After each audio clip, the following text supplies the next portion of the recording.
Regarding the resurrection of Jesus, I would like to explain from two perspectives. First is the resurrection as Jesus himself described it, and second is the resurrection as seen by his disciples. In John 11:25, Jesus said, "I am the resurrection and the life. The one who believes in me will live, even though they die, and whoever lives by believing in me will never die."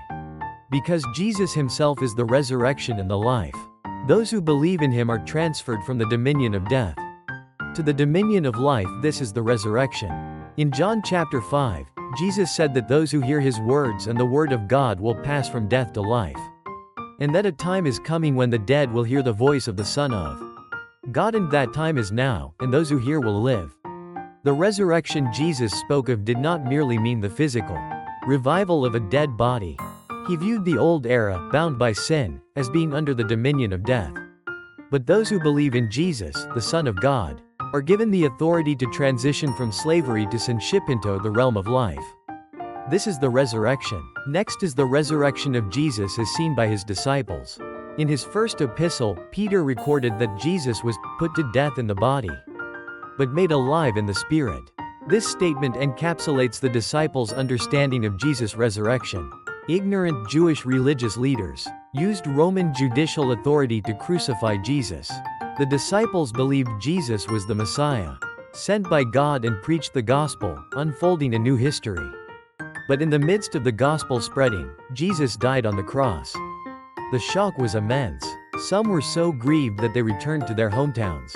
Others went back to their former livelihoods.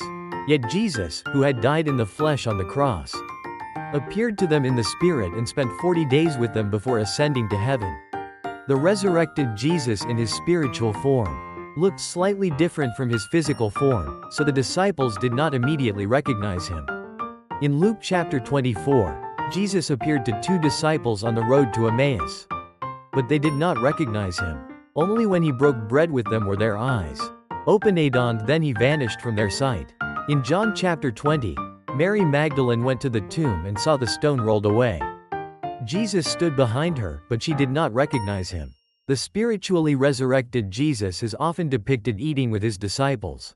In Luke chapter 24, the disciples were so overjoyed they could hardly believe. So Jesus asked, "Do you have anything here to eat?"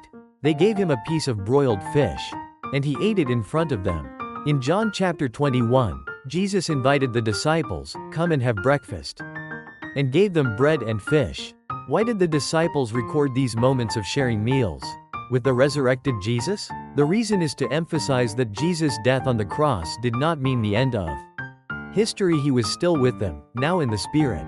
Indeed, even after his resurrection, Jesus continued to minister in the Spirit, such as when he appeared to Paul in Acts 9, as Saul was on his way to Damascus to persecute believers.